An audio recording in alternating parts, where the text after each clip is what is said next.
مستر السجاوي انت زي نبر قوتنا مدحنا يسوع كريستوس انت زي جلس بالسجا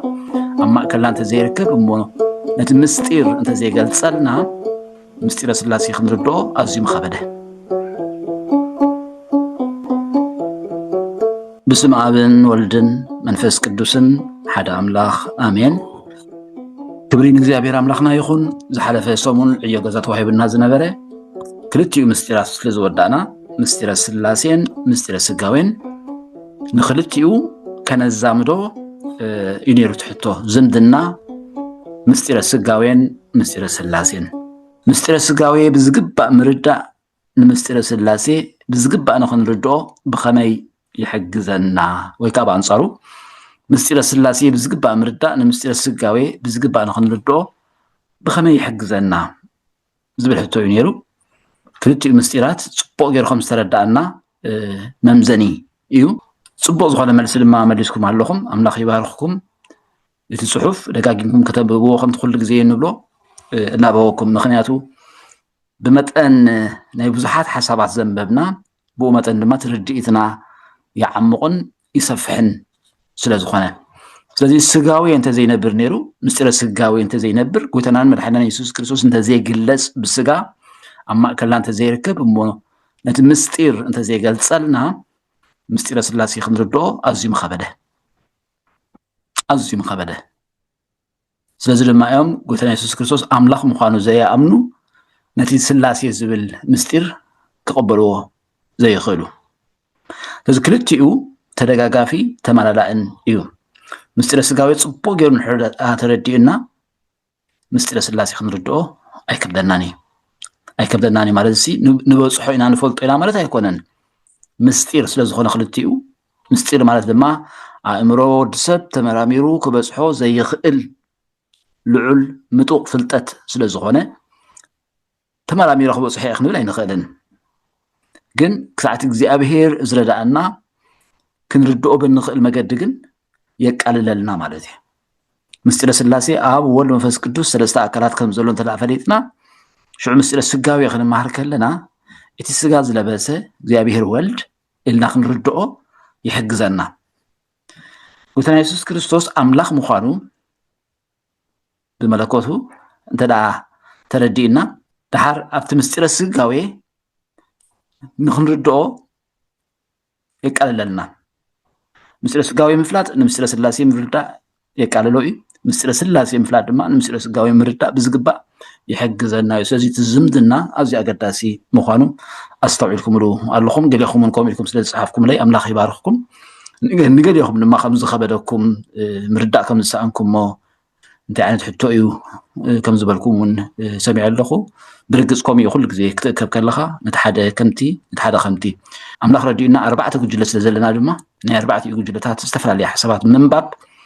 ምሉእ ፍልጠት ወይ ከዓ ብተዛማዲ ዝሓሸ ፍልጠት ንኽህልወና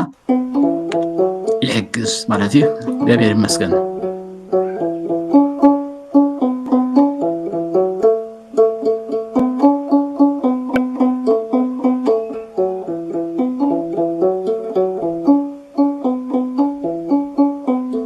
ቀዳመይቲ ዝቐረበት ሕቶ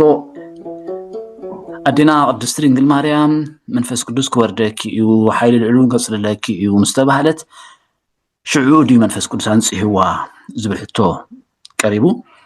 ብተደጋጋሚ ከም ንሪኦ ሕጂ እዞም ቀሪቦም ዘለዉ ሕቶታት መብዛሕትኦም ኣብ ቅድስቲ ድንግል ማርያም ዘድሓቡ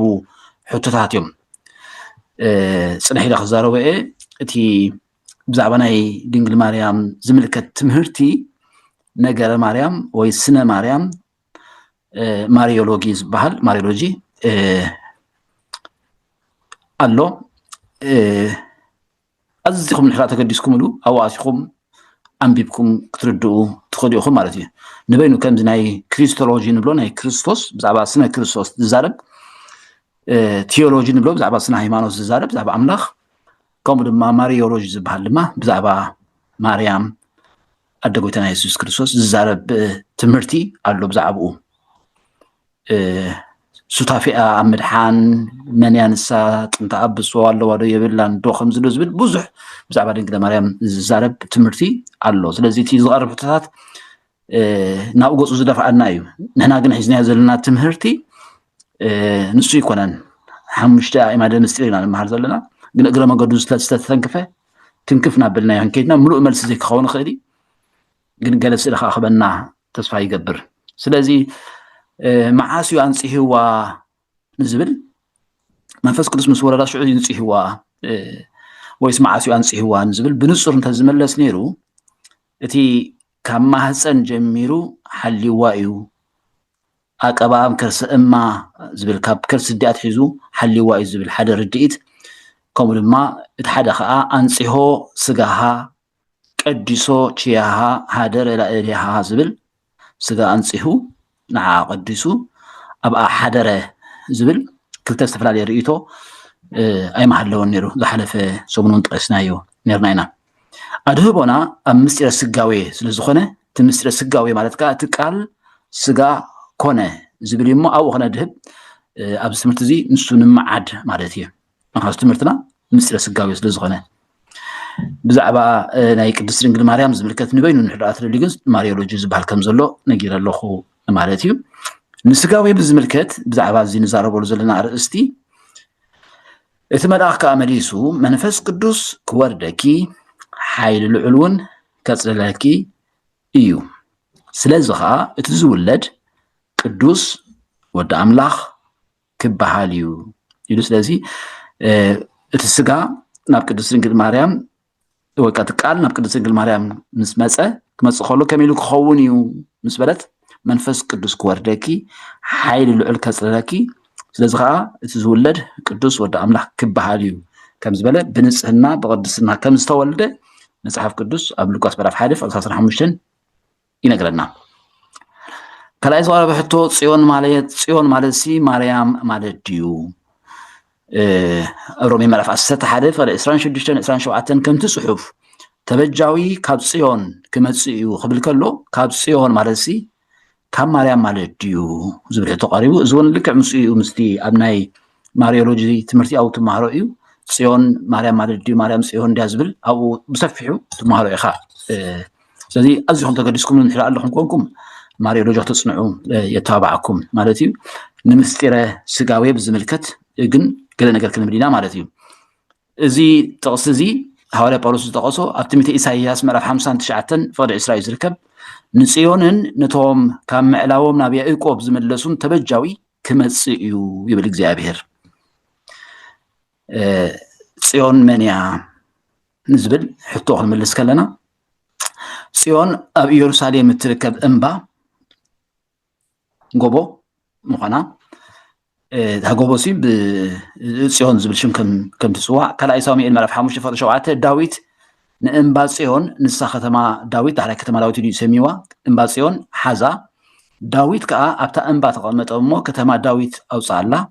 ዳዊት ድማ ካብ ሜሎ ሒዙ ብዙርያን ብውሽጣን ነደቃ ይብል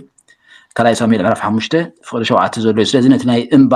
መፀውዒ እዩ ፅዮን ውክልና ግን ኣሎ መጽሐፍ ቅዱስ ከተማ ኢየሩሳሌም ህዝቢ ኣምላኽ ህዝቢ እስራኤል ቶም ኪዳን ዘለዎም ወላዚ ናይ እስራኤላውያን ምንቅስቃስ ጽዮናውያን ዝበሃል ጽዮን ንዓቶም ክውክል ንህዝቢ ኣምላኽ ክውክል ንከተማ ህያው ኣምላኽ ንቤተ ክርስቲያን ክውክል ኣብ መጽሐፍ ቅዱስ ንሪኦ ማለት እዩ ሰማያዊት ከተማ ስለዚ ጽዮን ሓፈሻዊ መፀውዒ ኮይኑ እታ ብጂኦግራፊ ንሕል ንዛረብ ኣለና ብሎኬሽን ንሕል ንዛረብ ኣለና ኮይና ኣብ ኢየሩሳሌም ትርከብ ሓንቲ እምባ ኣብኣ ዳዊት ነታ ቦታ ምስ ሓዛ ኣብኣ ድማ ነታ ከተማ ስለ ዝደኮነ ኣብኡ ድማ ማሕደር እግዚኣብሔር ስለ ዝገበረ ንሱ እቲ ጽዮን ዝበሃል ግን ጽዮን ውክልና ስለ ዘለዎ ንምንታይ ይውክል ተላኢልና እቲ ተበጃዊ ካብ ጽዮን ክመፅእ እዩ ካብ ዘረ ዳዊት ከም ዝመፅእ ምልክት እዩ ካብቲ ዓሌት እቲ ካብቲ ህዝቢ እቲ ከም ዝውለድ ምልክት እዩ ካብኡ ከም ዝመፅእ ስለዚ እታ ጽዮን ትበሃል ዘላ ብጂኦግራፊ ተዛሪብና ከምዚ እዩ ግን ንምንታይ ደኣ እሞ ንድንግል ማርያም ሲ ጽዮን ንብላ እንተላ ተባሂሉ እቲ ተበጃዊ ካበይ ክመፅእ ኢልዎ ካብ ጽዮን ክመፅእ ከሎ ጎይታ ኢየሱስ ክርስቶስ ድማ ካብ ድንግል ማርያም ስለ ዝተወልደ ንድንግል ማርያም ብጽዮን መሲልካ ምዝራብ ናይ ቤተ ክርስቲያን ልማድ ናይቶም ኣቦታት ቀዳሞ ዝነበሩ ብከምኡ ልማድ ኣለዎም ብጽዮን ጥራይ ኣይኮነን ፅንሕ ኢልና እውን ክንሪኦ ኢና ብብዙሕ ምሳሌ ንቅድስት ድንግል ማርያም ክምስልዋ ከለዉ ንርኢ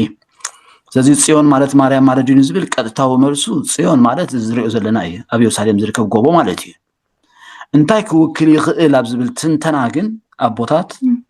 ሰባትን በብናቶም መገዲ ክትንትንዎ ከለዉ ንርኢ መልእኽቲ ናብ ዕብራውያን ምዕራፍ 12 ፍቅዲ 22 ንስኻትኩም ግና ኢሉ ናብ ከረን ጽዮን ናብታ ከተማ ህያው ኣምላኽ ሰማያዊት ኢየሩሳሌም ናብቶም ኣእላፋት መላእኽትን ኢኹም ዝበፅሕኩም ኢሉ ናብ ከረን ጽዮን ናብቲ ህልውና ኣምላኽ ዘለዎ ናብኢኹም ዝበፅሕኩም ከተማ ህያው ኣምላኽ ሰማያዊት ኢየሩሳሌም ኣብ ራእይ ዮሃንስ ምዕራፍ 14 ፍቅዲ 1 ድማ እንሆ ድማ እቲ ገንሸል ኣብ ደብረ ጽዮን ደው ኢሉ ስሙን ስም ኣቦን ኣብ ግንባሮም ተጻሓፎም 144,000 ከዓ ምስኡ ርኤኹ ኢሉ ደብረ ጽዮን ኢሎ ዘሎ ከረን ጽዮን ደብር ብግእዝ እዩ ከረን ብትግርኛ እምባውን ክብሎ ንኽእል ኢና ጎቦ ንሱ እዩ ኩሉ ሓደ ጥራይ ቃላት እዩ ዝቀያየር ዘሎ ደብረ ጽዮን ማለት ሲ ደብር ጎቦ እምባ ማለት እዩ ብትግርኛ ብግእዝ እዩ ደብር ስለዚ ደብረ ጽዮን ከረን ጽዮን ኢሎ ዘሎ ንሱ ዘመልክት እዩ እሞ ሰማያዊት ከተማ ከተማ ህያው ኣምላኽ ህዝቢ ኣምላኽ ከተማ ኢየሩሳሌም ብውክልና ጽዮን ተባሂሉ ይጽዋዕ እዩ ብኡ መቐፀልታ ናይዚ ድማ ተበጃዊ ካብኣ ስለዝመፀ ካብ ድንግል ማርያም ስለዝመፀ ድማ ንማርያም ድማ ጽዮን ተባሂላ ትጽዋዕ ማለት እዩ ንናይ ስጋ እዩ ለቢሱ ዝብል ከዓ ዝቐፅል ሕቶ ነይሩ ጎይታና ኢየሱስ ክርስቶስ ሓጢኣት የብሉን ክንብል ከለና ነቲ ኣዳም ድሕሪ ምሕጣኡ ዝወደቆ ስጋ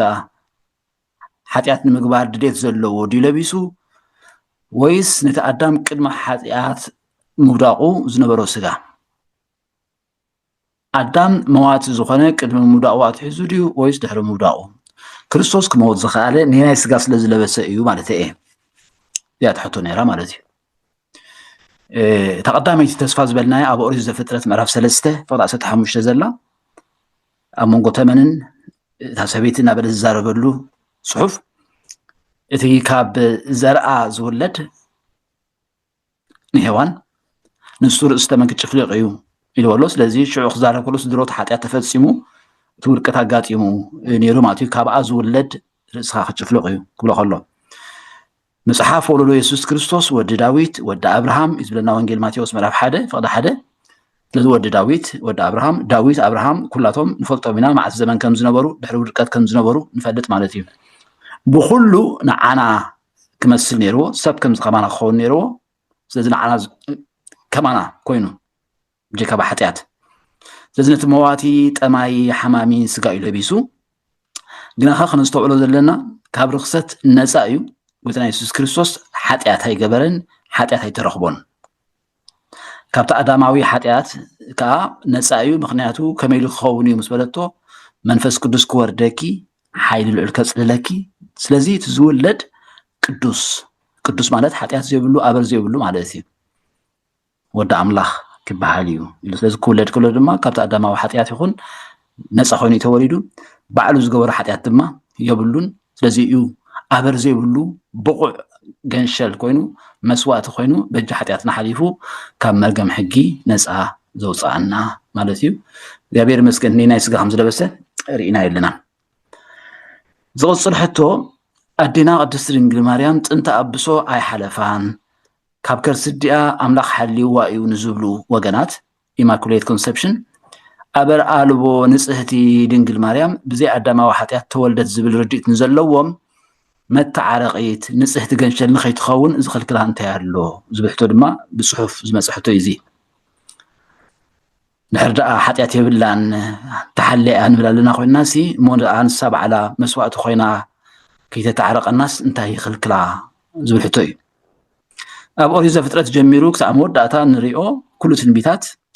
እቲ መድሓኒ ኮይኑ ክመፅእ ዘለዎ ወዲ እዩ ጓል ዘይኮነሲ ጓል ኣንስተይቲ ዘይኮነሲ ወዲ እዩ ክመፅእ ዘለዎ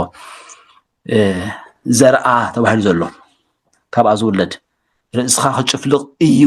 እያ ዘይኮነሲ እዩ ተባሂሉ ወዲ ምዃኑ እዩ ካብ መጀመርያ ነጊሩ ኩሉ እቲ ተዋሂብና ዘሎ ጥቕስታት ድማ ህፃን ተዋሂብና ወዲ ተወሊዱልና ዝብል ስሙ ኣማኑኤል ክበሃል እዩ ዝብል ብምሉኡ ወዲ ምዃኑ እቲ መድሓኒ እቲ መሲሕ እዩ ዝዛረብ እሞ ብናይ ሔዋን ወይ ብናይ ጓል ክኸውን ኣይከኣለን اتخادحن زلو مسيح ود خم زخون أقدمه بتنبيت تنجيرو بفصامي لما رينا يوم على تيم سلازي تي immaculate conception زبحال وكا حتيات حلي ويلوم زعمنو قلنا من تايوم كابا من تخولد نسخت نصحلوا مخناتو حليفو كي بحال منتي أداما وحتياتنا أو حليفو من تخيبال نعاق نصحلوا خبز بديو نسا كاب كرسي ديات حيزا حليوا زبل ملعل وكا ردي الدمصوم زي زحلفه كم زرعنايو ناي إرتران إثيوبيان كابو زحبران تخونا إذا أرثوذكساوي بيت كريستيان جنان ناي أورينتال يخون ناي مبرق يخون نستمرت زي كم زي كبرو زحلفه سومون تنكيفنايو نيرلاينا سلازي زي آيات عمرسي كباز قائل مالتي كتسيلو زقرب حتو أبتي ولاديتا أملاك زبل حسب ولاديتا قال زبل مزمورون ذكر اللخمو نتقال بسقا وليداتو ديزهون دلو ولاديتا قال ويس ولاديتا أملاك زبل قال مبرهي انت زوهاو زبل صبوح حتو لما قريبو نيرو كم تعنتو يزبلنا ينبستناي صيون مجلسي نتقاملو نقرات مدحني وكا تبجاوي كاب صيون كوصي ايو مستبهله اتي تبجاو دما خاب دنجل مريم سلازوصه صيون دنجل مريم ياز بالمجلسي كم مستوهاب كله ازغا اتي قال سغا كونه سغا زخوننسي تستولده قالي زنت قال زولدت مريم نمبال تقال يتولدو ولاديته قال ክርስቶስ ብርሃን እዩ ብርሃን ተወሊዱ ስለዚ እመ ብርሃን ክርስቶስ አምላኽ እዩ አምላኽ ተወሊዱ ስለዚ እመ አምላክ ኢየሱስ ክርስቶስ እዩ ክርስቶስ ተወሊዱ እመ ክርስቶስ እመ ኢየሱስ ኢልካ ቆምና በላይ ኸይርቲ መግለጽታት ማለት እዩ ስለዚ ወላዲተ ቃል ትብል ማወጸልታ ናይዚ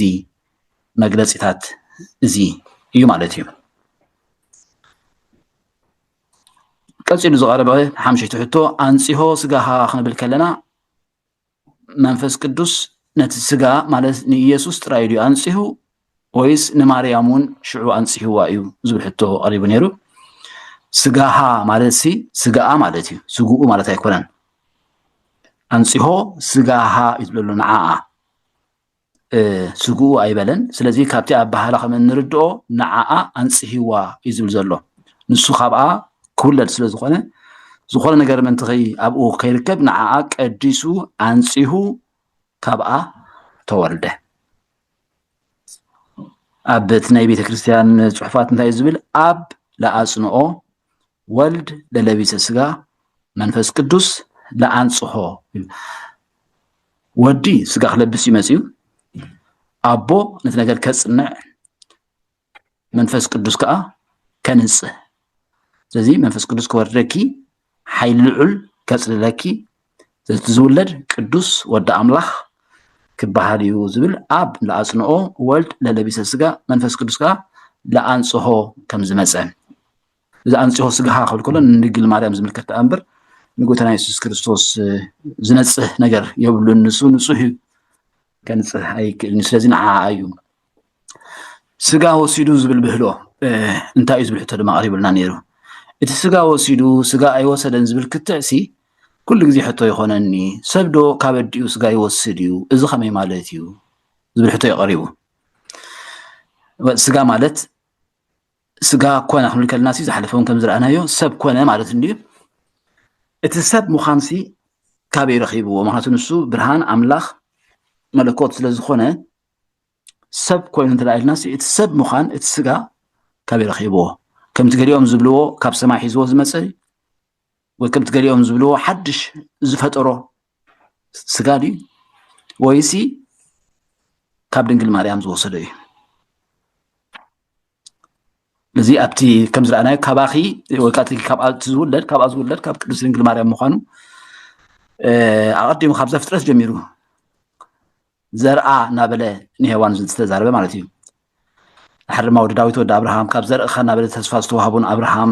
تزرئي كم زلو خوين كاب سب مخانو ناتنغره مسيو موداتو تا كتولدو زخالت ወይ ካብ አخولد ዝመረጻ ቅድስት ድንግል ማርያም ያኔ ራ ማለት እዩ ስለዚህ ስጋ ኾነ ሰብ ኮነ ማለት ስለዝኾነ ዝኾነ ሰብ ኩለድ ከሎሲ ቲ ናይ ቋሖን እቲ ዘርእን ክራኸብ ከሎ 50 ሚእታዊት ናያደ ካብቲ ቋሖ 50 ሚእታዊት ድማ نيابو كابت زرقي زيوتي نتا النيوكليار تا دي ان اي تا مجمريا فرز هبا نسي مالتي بعريو قنا اب اده ابت محسن يز زعبي تمعبايو يزرخبو مالتي زغونه سب كل تكلو ناي ويتنان من حنان يسوس كريستوس منفس قدوس كوردكي يو مستبحلت بزي زرق سبعي اطنيساتو نغوتنا يسوس كريستوس كم منفس قدوس طنيساتو زلاسي كم منفس قدوس يو نموسالا اي تفرح تبايلو خمسه نغرون يوسف ስለዚህ ስጋ ከቤት ተወሲዱ እንላለና ካብ ቅድስት ድንግል ማርያም ተወሲዱ እንላለና ንጽራት ኮንስ ፈገብር ስለኮይኑ ክንመለሱ ንخيلنا خالي ጊዜ ብዙሕ ጊዜ ናይ ኤርትራን ኢትዮጵያን ኦርቶዶክስ አራያ ካብተን ካልኦት አብያተ ክርስቲያን ኦርቶዶክስ ክፍለ ይርአ አሎሞ ስለመንታዩ ከም ዝኸውን ዝብልሕቶ ድማ ቀሪቡ ነይሩ አገዳስ ሕቶ እዩ አብያተ ክርስቲያን ኦርቶዶክስ በሙሉን ናይ ምብራቅ ወላ ናይ ኦሪየንታል ምእኩል ጥርኑፍ ዝኾነ ምሕደራ የብለንን ንኣብነት ካቶሊካዊት ቤተክርስቲያን ኣብ መንበረ ቅዱስ ጴጥሮስ ኣብ ቫቲካን ንኩሎም ኣብ ዓለም ሙሉእ ዘሎ ካቶሊካውያን ብሓደ ጥርኑፎም ሓደ ኣቦ ሓደ ሲኖዶስ ኣለዎም ናይ ኦርቶዶክስ ግና ናይ ኩላትና ጠርናፊ ሓደ ሲኖዶስ ሓደ ኣቦ የብላን ነናይ ሃገሩ ይዘለዎ ኤርትራ እኮ ሕጂ ካብቲ 98 ጀሚርና ናይ ባዕልና ፓትርያርክ ኣለና ማለት እዩ ኣክንዲ ኩለንተን ኦሪየንታል ኦርቶዶክስ ብሓደ ዝኾና ከምኡ ስለዘይብልና እዩ ስለዚ ሓደ ጠንቂ እዚ እዩ ጥርኑፍ ምሕደራ ስለዘይብልና እዩ ንኩለን ኣብያተ ክርስቲያን ኦርቶዶክስ ብሓባር ዝጥርኑፍ ሲኖዶስ ኮነ ሓበራዊ መሪሕነት የለን ስለዚ ሓደ ካብቲ ጠንቂ እዚ ይጥቀስ ብፍላይ ንሕና ኤርትራ ኢትዮጵያ ክሳብ 1951 ክሳብ ዝቐረባ ግዜ ማለት እዩ ናይ ባዕልና ፓትርያርክ ይህልወና መንበረ እስክንድርያ ከልኪላ ነይራ እቶም ዝመፁ መራሕቲ ግብፃውያን እዮም ሓደ ጳጳስ ገለ ዝላእኸልና ማለት እዩ ነቲ ህዝቢ ብቋንቁ ከጓሲዎ ድማ ብቕዓት ኣይነበሮምን ስለዚ በብግዚኡ ሓያሎ ክርክራት እናተላዕሉ ፀኒሖም ፅንሒልና ክንሪኦ ኢና እንታይ ዓይነት ክርክራት ይለዓል ከም ዝነበረ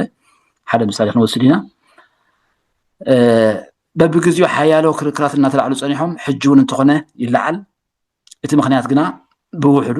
ዝጠቃስናዮ ክልተ እዩ ምእኩል ምሕደራ ናይ ኩለን ኦርቶዶክስ ስለዘየለ ንዓና ድማ ተኸልኪልና ስለ ፅናሕና ሕጂ 51 እዩ ተፈቂዱና ፓትርያርክ ክህልወና ማለት እዩ ኣብ ኤርትራ ኢትዮጵያ ኤርትራ ድማ ካብ 98 ጀሚራ ናይ ባዕላ ክሳይ ዘለዋ ስለዚ መብዛሕትኡ ግዜ ዝፍለሲ እቶም ዝነበሩ መማሃራን እንዲኦም ፀሓፍቲ እንዲኦም በብናቶም መገዲ ክፅሕፍዎ ፀኒሖም ኣይናይ ናይ ቤተክርስትያን ኣይናይ ናይ ቤተክርስትያን ዘይኮነ ኣይናይ ክንኣምኖ ዝግባአና ኣይናይ ክንኣምኖ ዘይግባአና ከቢድ ስራሕ ዝፅበየና ድማ በዚ ምክንያት እዚ እዩ ብኡና ድማ ካብተን ካልኦት ኦርቶዶክስ ንፍለና ኣብነት ኣብዚ ናይ ኢማኩሌሽን ኮንሰፕሽን ዝበሃል ካብ ጥንቲ ኣብሶ ናይ ቅድስት ድንግል ማርያም ኣብኡ ንፈላለ ኣብቲ ዝረኣናዮ ካልእ እውን ክንፈላለ ከለና ብኡ ምክንያት እዩ ኣብቲ ናይ ስላሴ ማለት እየ ዝሓለፈ ግዜ ክንመሃር ከለና ኣብ ቤተ ኣብርሃም ኣትዮም ዝብልሲ ናይ ኤርትራን ኢትዮጵያን ካብቲ ናይ ግብፂ ከም ዝፍለ ርኢና ነርና ማለት እዩ ቀፂሉ ዝቐረበ ሕቶ ኣብ ወንጌል ዮሃንስ ምዕራፍ 1 ፍቅዲ 1 እቲ ቃል ኣምላኽ ነበረ ይብል እሞ ኣብ ፍቅዲ 14 ድማ እቲ ቃል ስጋ ኮነ ይብል ስጋ ምስ ኮነ ነቲ ቃል ምዃን ገዲፍዎ ማለት ድዩ ዝብል ሕቶ የቕርብ ነይሩ ኣዝዩ ኣገዳሲ ኣዝዩ መሰረታዊ ሕቶ እዩ ኣብ ምስጢረ ስጋዌ ኮነ ክንብል ከለና ቃል ስጋ ኮነ ክንብል ከለና ከምዚ ነይሩሲ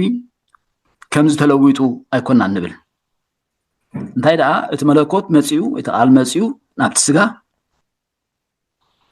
ተዋሂዱ ተሓዊሱ ብዘይ ምልዋጥ ብዘይ ምክፋል ብዘይ ምፍልላይ ብዘይ ምትሕውዋስ ማለት እዩ ስለዚ ከይተፈላለየ ግን ከይተሓዋወሰ ከይተለዋወጠ እዩ ስጋ ኮይኑ ወይ ከዓ ሰብ ኮይኑ እዚያታ ምስጢር ተብላ እዚኣ እያ ንምስጢረ ስጋዌ ማለት እዩ እቲ ቃል መፂኡ ምስቲ ስጋ ሓደ ኮይኑ ብዘይ ምሕዋስ ብዘይ ምልዋጥ ከይተለወጠ ማለት እንታይ ማለት እዩ መለኮት ናብ ስጋ ይተቀየረን ስጋ ድማ ናብ መለኮት ኣይተቀየረን ከም ዘለዎ ግን ከይተፈላለየ ሓደ ኮይኑ ብፍጹም ውህደት ብዘይ ምፍልላይ ብዘይ ምክፋል ብዘይ ምልዋጥ ብዘይ ምሕዋስ ስጋ ኮነ ወይ ከዓ ሰብ ኮነ ስለዚ ፍጹም ሰብ ፍጹም ኣምላኽ ንብሎ تا فصوم سب فصوم عم راح بالحتون قريبا سلازلا صنحنا نملس عينا تنبيته ملكياس معرف 3 فقد 6 5 يبل انا اغزيابير ኣይልወጥን እየ እሞ ኣቱም ደቂ ያዕቆብ ስለዚ ኣይጠፋእኩምን ኢሉ ኣነ እግዚኣብሔር እንታይ ኢሉ ኣይልወጥን እየ ሓደ ካብቲ መለለይ ናይ እግዚኣብሔር ዘይልወጥ ምዃኑ እዩ ስለዚ እቲ ቃል ኣምላኽ ነበረ ኢሉ ስጋ ኮነ ምስ በለ ዝልወጥ ኣይኮነን ኣይቅየርን ዘለዓለም ዝነብር ንሱ እዩ ዕብራውያን ድማ ምዕራፍ 13 ፍቅዲ 8 ኢየሱስ ክርስቶስ ትማልን ሎምን ንዘለዓለምን ንሱ እዩ ኢልዎ እግዚኣብሔር ይመስገን ስለዚ ዝቀያየር ዝለዋወጥ ነገር ኣይኮነን እንታይ ደኣ ምዱብ ግዜ ምስ ኣኸለ ቃል ስጋ ኮነ ንብል መለኮቱ ኣይተቀየረን ኣይተለወጠን ቀፂሉ ዘቕረበ ሕቶ ንስጥሮስ ዘቕረቦ ሓሳብ ደጊሙ እንተዝበርህ ማለት መለኮት ኣይምቀልን እዩ ስለዚ እቲ ዝተወልደ ከመይ እዩ ዝኸውን ዘሎ ፍጹም ኣምላኽ ፍጹም ሰብ እንድዩ ግናኸ ዝያዳ ክበርህ ምእንቲ ንስጥሮስ ዘቕረቦ ሓሳብ ኣብርህልና ዝብል ሕቶ ቀሪቡ ነይሩ ሓሳብ ንስጥሮስ ንምንፃር እቲ ዝተወልደ መን እዩ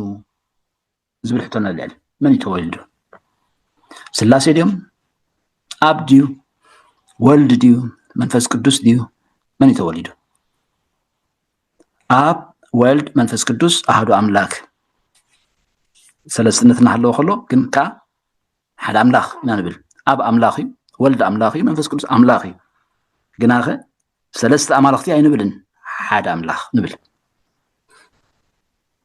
ኣብ ኣምላኽ እዩ ወልድ ኣምላኽ እዩ መንፈስ ቅዱስ ኣምላኽ እዩ ግን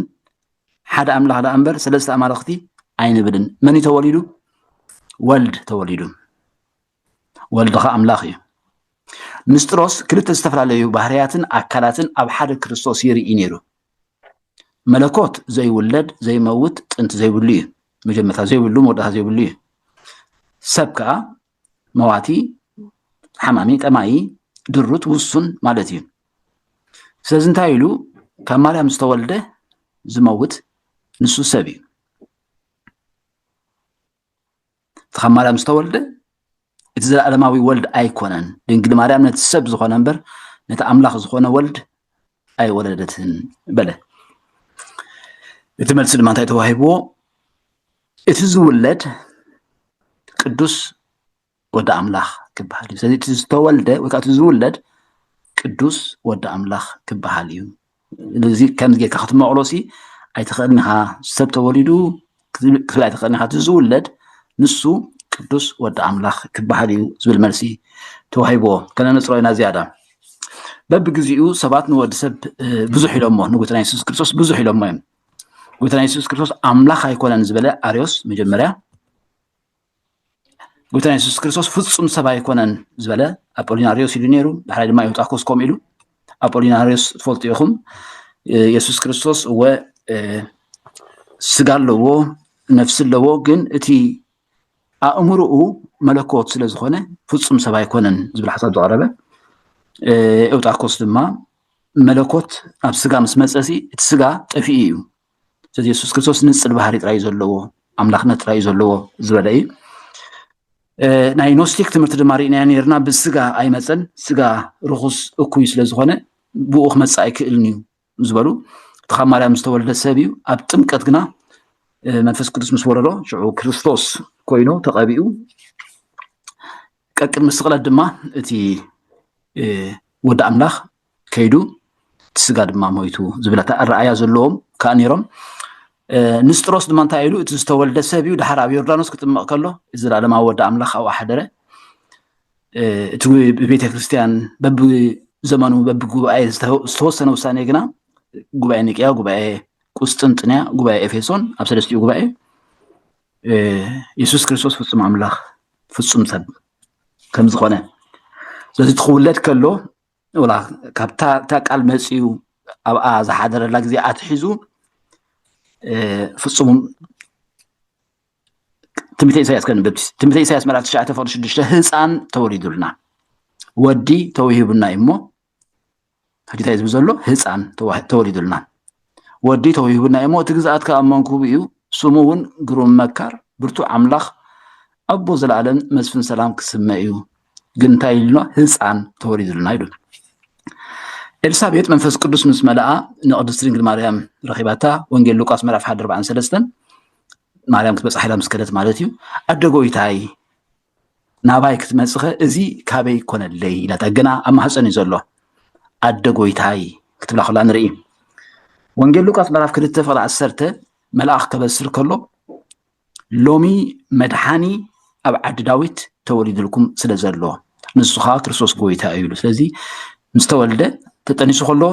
ኤልሳቤጥ መንፈስ ቅዱስ መሊእዋ ኢላ ከምኡ ኢሳያስ ኣቀዲሙ ብትንቢት ህፃን ተወሊድልና ኢሉ መልኣኽ ከዓ ከበስር ከሎ ሎሚ መድሓኒ ኣብ ዓዲ ዳዊት ተወሊድልኩም ስለ ዘሎ ንሱ ከዓ ክርስቶስ ጎይታ እዩ ኢሉ ሰብኣ ሰገል ድማ ቶም ሰብ ጥበብ ወንጌል ማቴዎስ ምዕራፍ 2:11 ናብ ቤት ኣትዮም ነቲ ህፃን ምስ ማርያም ኣዲኡ ረኣይዎ ፍግም ኢሎም ድማ ሰገድሉ ይብል ንመን የምሪኦሞ ነቲ ህፃን ንዑ ድማ ሳፅኖም ከፊቶም ወርቅን ዕጣንን ከርበን ገጸ በረኸት ሃብዎ ፍግም ኢሎም ድማ ሰገድሉ ኢሉ ፍግም ኢሎም ነቲ ህፃን ሰጊዶምሉ ስለዚ እቲ ዝተወልደ ቅዱስ ወዲ ኣምላኽ ምዃኑ ኢና ንርኢ ማለት እዩ እቲ ዝተወልደ ካልኣይ ኣካል ናይ ቅድስቲ ስላሴ እግዚኣብሔር ወልድ ጎይታናን መድሓኒናን ኢየሱስ ክርስቶስ ንሱ እቲ ብቅድሙ ዝነበረ ቃል እዩ እቲ ቃል ስጋ ኮነ ካብ ቅድስት ድንግል ማርያም ድማ ተወልደ እዚ ኢልና ሕጂ መጽሓፍ ቅዱስ እንታይ ይጥቀም ንቅድስት ድንግል ማርያም ክፅዋዓ ከሎ ክጠቕሳ ከሎ እንታይ ይጥቀም ትራኢልና መጽሓፍ ቅዱስ ዝጥቀመሉ ኣፀዋውዓ ግብረ ሃዋርያት ምዕራፍ 1:14 ንርአዮ እዚኣቶም ኩሎም ምስ ሓያሎ ኣንስትን ምስ ማርያም ኣደ ኢየሱስን ምስ ኣሕዋቱን ኮይኖም ከየብኮሩ ሓቢሮም ይጽልዩ ነበሩ ኢሉ እዚ ሉቃስ ክጽሕፍ ከሎ ንቅድስት ድንግል ማርያም ክጠቕሳ ከሎ እንታይ እዩ ዝብል ማርያም ኣደ ኢየሱስ ወንጌላዊ ዮሃንስ ምዕራፍ 2:1 ኣብታ ሳልሰይቲ መዓልቲ ከዓ ኣብ ቃና ናይ ገሊላ መርዓ ኮነ ኣደ ኢየሱስ እውን ኣብኡ ነበረት እንታይ ኢሉ ፀዊዕዋ ኣደ ኢየሱስ እውን ኣብኡ ነበረት ወይኒ ምስ ተወድአ ኣደ ኢየሱስ ወይኒ እምበር የብሎምን በለቶ ኢሉ ከዓ ደጊሞ ኣደ ኢየሱስ ስለዚ ናይ መጽሓፍ ቅዱስ ኣፀዋውዓ ኣብ ግብረ ሃዋርያት ኣብ ወንጌል ከም እንሪኦ ንድንግል ማርያም ክጠቕስዋ ከለዉ ማርያም ኣደ ኢየሱስ ኢሎም ከም ዝጠቕስዋ ክነስተውዕል ክንርኢ ንኽእል ኢና ድሒሩ ግን እቲ ክርክር ምስ መፀ ብፍላይ ናይ በዓል ንስጥሮስ ገለ ምስ መፀ እቲ ኣድህቦ ዝሓለፈ ሰሙን ነጊረኩም ነይረ እቲ ኣድህቦ ኣብ ክርስቶስ ዝኸውን ኣብ መን ኮይኑ ኣብ ማርያም ኮይኑ ኣብ ክንዲ ተወልደ ኢሎም ዝሓስቡ ወለደቶ ሽዑ እማ ኣምላክ ወላዲተ ኣምላክ ክበሃል ከሎ ናይ ቅድስት ድንግል ማርያም ልዕልና ይዓቢ ካብ ናይ እቲ ዝውለድ ዘሎ ንሳ ወሊዳቶ ናብ ዝብል ዘይተደለየ ሓሳባትን ስምዒታትን ዝፈጥር ኣባሃላ ክኸውን ክኢሉ ማለት እዩ እቲ ሓሳብ ግን ተረዲእና ኣሎ ክርስቶስ ኢየሱስ ኣምላኽ እዩ ስለዚ እቲ ዝተወልደ ንሱ እዩ ወዲ ኣምላኽ ንዑ ዝወለደት ድማ ኣዴና ቅድስት ድንግል ማርያም እያ መጽሓፍ ቅዱስ ክጠቕሳ ከሎ ግን ማርያም ኣደ ኢየሱስ ኢሉ ከም ዝጠቕሳ ንርኢ ስነ ክርስቶስ ወይ ክሪስቶሎጂ ኣብ ምድሪ ሓበሻ እዚ ኣዝዩ ኣገዳሲ ነገር እዩ ምስ ሕጂ ንመሃሮ ዘለና ሓንቲ ምሳሌ ክንጠቅስ ናይ ኢለኩም ዝነበርኩ እዚኣ እያ ማለት እዩ ኣብ ምድርና ኣብ ምድሪ ሓበሻ ኤርትራ ኢትዮጵያ ብፍላይ ብናይ ኢትዮጵያ ወገን ዘሎ ንሕና እውን ሽዑ ይጥቕልለና ስለ ዝነበረ ማለት እዩ ሰለስተ ኣረኣእያታት ነይሩ ብዛዕባ ናይ ቃል ስጋ ኮነ ዝብል ሓደ ተዋህዶ እዩ ከምዚ ንሕና ንኣምኖ ዘለና ቤተክርስትያን ተኣምኖ ዘላ ሕጂ ካልኣይ ቅብኣት እዩ ብቅብኣት እዩ ወዲ ኣምላኽ ኮይኑ ዝብል ሳልሳይ ድማ ጸጋ እዩ ብጸጋ ዝተዋህቦ ውልድነት እዩ ዝብል ሰለስቲኡ ኣረኣእያ ነይሩ ኣብ ዝተፈላለየ ቦታ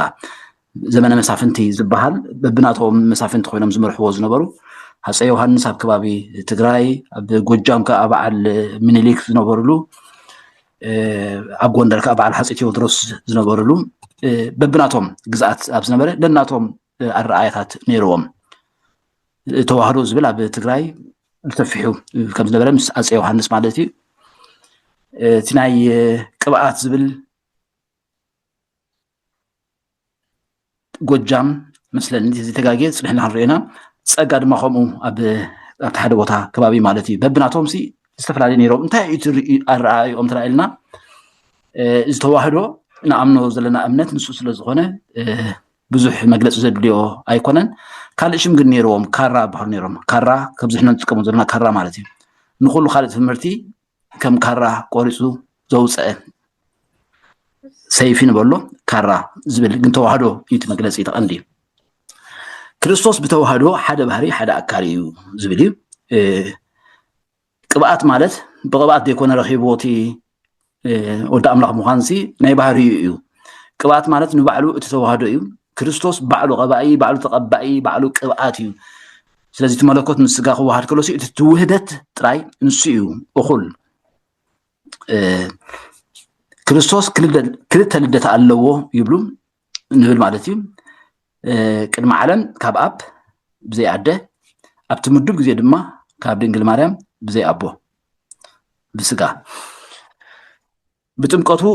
ወዲ ኣምላኽ ኣይኮነን ማለት ኣብ ጥምቀት ኣይኮነን ወዲ ኣምላኽ ኮይኑ እንታይ ደኣ ብባህሪ ወዲ ኣምላኽ እዩ ክውለድ ከሎ ድማ ወዲ ኣምላኽ ኮይኑ ተወሊዱ ድሮ ወዲ ኣምላኽ ኮይኑ ስለዝተወልደ ኣብ ጥምቀት ውልድነት ተቐቢሉ ዝብል ጌጋ እዩ ዝብል ትምህርቲ ዘለዎም እዩ እዚ ናይ ተዋህዶ ዝብል ማለት እዩ ሓደ ባህሪ ሓደ ኣካል ናይቶም ካልእ ምስ ሰማዕናዮ እዚ ናይ ተዋህዶ ዝብል ክርዳእና ይኽእል እዩ ቅብኣት ክርስቶስ ወልደ ኣብ ዝተባህለ ኣብ ግዜ ጥምቀቱ ብመንፈስ ቅዱስ ስለ ዝተቐብአ እዩ እግዚኣብሔር ቀቢእዎ ዝብል ፅሑፍ ከዓ ስለ ዘሎ ምስ ተቐብአ እዩ ክርስቶስ ኮይኑ ክውለድ ከሎ ግና ሰብ እዩ ተወሊዱ ስለዚ እቲ ውልድነት ብቅብኣት ይረኺብዎ ቅብኣት እዩ ንመለኮትን ትስብእትን ኣወሃሂድዎ ዝብል እምነት ነይርዎም ብቅብኣት ወዲ ኣምላኽ ኮነ ዝብል ስነ መጎት ይኽተሉ እዚኣቶም ዞም ናይ ቅብኣት ዝነበሩ ማለት እዩ እቶም ፀጋ ናይ ፀጋ ብፀጋ ይረኺብዎ ውልድነት ዝብሉ ከዓኒ ሰለስተ ልደት ከም ዝነበረ ከም ዘሎ ኢሎም ይኣምኑ ነይሮም ካብ ኣብ ቅድሚ ዓለም ካብ ድንግል ማርያም ምጥንሲ ብመንፈስ ቅዱስ ድማ ኣብ ግዜ ጥምቀት ስለዚ ሰለስተ ልደት ክርስቶስ ብባህሪ ወዲ ኣምላኽ እኳ እንተኾነ ከም ሰብ መጠን ግና ብመንፈስ ቅዱስ ፀጋ ዝተዋህቦ ወዲ ኣምላኽ እዩ እዚ ትምህርቲ እዚ ብተዋህዶ ወገን ንክርስቶስ ከምቶም ነቢያት ኣብ ኦሪት ዝነበሩ ነቢያት ብፀጋ ዝዓበየ ጥራይ ጌርኩም ተቕርብዎ ተባሂሎም ተነቒፎም ማለት እዩ ኣይተቐበልዎን ነዚ ክርስቶስ ናይ ባህሪ እዩ ኣምላኽ ዳ እምበር ብፀጋ ዝተቐበሎ ወይ ብቅብኣት ዝተቐበሎ ኣይኮነን ብባህሪኡ ወዲ ኣምላኽ እዩ ዝብል እዩ ስለዚ ነዚ ንምፅራይ ኣብ ሓደ ጉባኤ ተገይሩ ነይሩ እዛ ጉባኤ ቦሩ ሜዳ ትበሃል ኣዝያ ኣገዳሲት ፍፃመ እያ ማለት እዩ ከምዚ ጉባኤ ኒቅያ ጉባኤ ቁስጥንጥንያ ንብሎ እሱ ዓለም ለኸ ስለ ዝኾነ እዩ ናትና ግና ናይ በይንና ናይ ሓበሻ ጥራይ ግን ኣብ ቦሩ ሜድያ ሃፀይ ዮሃንስ ዝኣከብዎ ወይ ዝፀውዕዎ ፃውዒት ኣብኡ ተገይሩ ነይሩ 1878 ፈረንጂ ወይ ከዓ 1870 ማለት እዩ ወርሒ ግንቦት እቲ ጉባኤ ክካየድ ዝፀውዑን ብኣቦ ወንበርነት ዝመርሑን ሃፀይ ዮሃንስ እዮም ነይሮም ዕላምኦም ፖለቲካዊ ሓድነት ንምፍጣር እውን ነይሩ ምክንያቱ እቲ እቶም ሊቃውንቲ በዚሖም እቲ ህዝቢ ከዓ ብመሳፍንቲ ይምራሕ ስለ ዝነበረ ሕጂ ናይቲ ፖለቲካዊ ምፍላይ ጥራይ ዘይኮነስ ናይ ሃይማኖታዊ ምፍልሊ እውን ስለ ዘምፅአ እንኮላይ ፖለቲካ ሓደ ክገብርዎም ምእንቲ ነይሩ እቲ መእከቢኦም ንዖም ዘገድሶም ስንሱ ይቐንዲ ማለት እዩ ውሳነ ፀጋን ቅብኣትን ዝብል ትምህርቲ ተሪፉ ተዋህዶ ዝብል ናይ ቤተክርስትያን ወግዓዊ ትምህርቲ ክኸውን ተወሲኑ ማለት እዩ ቀፂሉ ዝቐረበ ሕቶ ብዛዕባ ሓደ ባህሪ ክልተ ባህሪ ዝብል ብዙሕ ግዜ ይዘራረብ እሞ እንተዝበርህ ምስ ካቶሊክ በዛ ርእስቲ እዚ ንፈላለ ኢና ዝብሉ እውን ስለ ዘለው እዚ እንተዝበርህ ፅቡቅ እዩ ዝብል እዩ ፍፁም ኣምላኽ ፍፁም ሰብ ኣብ ዝብል ኣገላልፃ ዝሰዓበ እዚ እቲ ጠንቂ ማለት እዩ ክልኤ ባህሪ ሓደ ባህሪ ዝብል ከም ንዝክሮ ጉባኤ ኒቅያ ጉባኤ ቁስጥንጥንያ ጎይታና ኢየሱስ ክርስቶስ ፍፁም ኣምላኽ ፍፁም ሰብ ምዃኑ ደምዲሙ እዩ ኣብ ዞላ ሓንቲ ምፍልላይ ኣይነበረን ካቶሊክ ኦርቶዶክስ ዝበሃል ኣይነበረን እቲ ምፍልላይ ኣብ ኬልቄዶን እዩ ኣጋጢሙ 451 ጉባኤ ኒቅያ ጉባኤ ቁስጥንጥንያ ጉባኤ ኤፌሶን ግና ሰለስቲኡ ክግበር ከሎ ፍፁም ሕብረት ሓደ እዩ ነይሩ ኣብኡ ድማ እንታይ ወሲኖም ፍፁም ኣምላኽ ፍፁም ሰብ ዝብል ሓበራዊ ናይ እምነት መግለፂ ነይሩ ዳሕራይ ኣውጣኪ ዝበሃል ስጋ ብመለኮት ተዋሂጡ ጠፊኡ እዩ ስለዚ ክርስቶስ ንፅል ባህሪ እዩ ዘለዎ ዝብል ትምህርቲ ምስ ዘምፀአ ማለት እቲ መለኮት ጥራይ ተሪፉ እቲ ስጋስ ጠፊኡ እዩ ምስ በለ እዚ ትምህርቲ እዚ ንፅል ባህሪ ንፅል ሞኖ ማለት ንፅል ካልኣይ ዘይብሉ نسو كم مسمار استمرت زي توجز فوتو يوم أب بوجن أرثوذكس يكون بوجن كاثوليك يكون دحراي بخوتي وجن استوجزه تمرتي نصل بحري يزبل أب جوبا كل كيدون كزارو بخلو وجنا مسمى مع ذس أنا مخنات إزنيرو قدس كيرلس بوجن أرثوذكس وهود بحري استوها هذا بحري مالت ملكوتن تسبيتن كي تحاوسن كي تفلالين حدا زخونه إلو أقربو إذا حدا زخونه تبل دما بتوم حدا وجن بوجن كاثوليكاويان دحري زخونه مالتي ليو باباس ليو زمرحو كم متاجرهم تردي أمو كم تناي أوتاكي حدا بحري نصل بحري بزلو مسيو حدا بحري تبلسي نصل بحري يقول له إلو إذا قدمنا زوجزنا يو تمرسن ديو إلهم أبار أبيمون بوجن قدس كيرلس ناتنا دما نتوم كلت بحري يزبالو مالت ملكوتن تسبتن كي تحواوسن كي تفلالين أب حدا كريستوس يزبالو نعم دما كلت تجيركم فليخم موخمنا نستروس إلهم كأنصم مسمع سيلهم سلازي توم حدا كاثوليك نورلهم نورثودوكس كم تاري أمم كم أوتاكي زمهارو نصل بحري زأمنو إلهم ريأمم مالتي እቶም ወገን ኦርቶዶክስ ዝኾኑ ዳሕራይ ነቶም ካቶሊካ ብኸመይ ሪኦሞም ከም ናይ ንስጥሮስ ናብ ክልተ ዝመቕልዎ ክርስቶስ ገይሮም ሪኦሞም በዚ ሰኣን ምስምማዕን ሰኣን ምርድዳእን ተፈላለዮም እቲ ክልኤ ባህሪ ሓደ ባህሪ ዝብል ግን ክሳብ ሕጂ ይቕፅል እዩ ምክንያቱ ኣብ ናይ ምብራቕ ኦርቶዶክስ ከምኡ ድማ ካቶሊክ ቤተክርስትያን ክልተ ባህሪ ኣብ ሓደ ክርስቶስ ኣምላኽነትን ትስብእትን ኣብ ሓደ ክርስቶስ زبل أمنت كلهم كله أبانا جن أملاكنا تثبتن كيف لنا كم الناس كيف لنا ناسي توهايدوس للزخونة حدث للزخونة جنكا حدا خون كله بزي متحواس بزي متدبلع بالناي مارسي نسو كيف لنا حدا بحري حدا نبل زي وهود بحري كلتا بحري تا وهود بالله تا حدا بحري مالتها نصل تلاقينا يوم تناي أوتاك خونة وهود نروزلنا كرتيو كنسو جنكا كيف لنا وهود تواحد مالتي تواحدو كويز واتس أبناي مبرق أرثوذكسن كاثوليكن كلت بحري أب حدا كريستوس زبل سلتا كلي بحري الله قوم لا تأثر مالتي نحن زي بريو نربط كلمة لصو نخل نخاون ده أخبر صنيحة جوائنك يا كوستنتنا إفسون ون فصم سب فصم أملاخ زبل توديو ترى راديو مابو أبي إفسون نستروس زلعلو حتو كان ما هالسنة حيزو ودى أملاخ ملكوت كابت إسبيت أي تفرين بمبال نكريستوس ناب كلتا عين مقروني نايلوب نستروس طاعي ماما مالتي نستروس كان مريم ستول دسابيو غدمس بله نحنا عين مقروني ناب كلتا إلوم ودي مابو لحر أوتاكي نصل بحريز بالمثال على توجيزو أبقو بقى كيلون جنا توم حدا نياوتاك حساب زحازو مسيلوهم توم حدا خا ناي نستروس حساب زحازو مسيلوهم كالاخات وسخو بزي مردا كفل خيلو توم حدا كلتا بحري حدا خا نصل ليكون سي حدا بحري وهود بحري زبل كلي بحري حدا بحري زبل بو زمص مالتي تصفى قبر ابرهيا خونه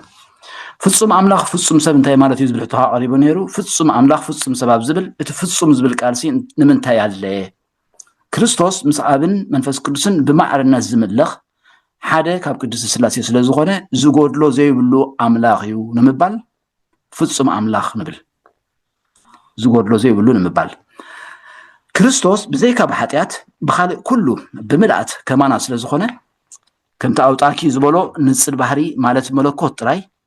وكمتي أبوليناريوس زبلو سجان نفسن نايسب أمرو أجنا ملكوت زبل زي كونه بزي جودلت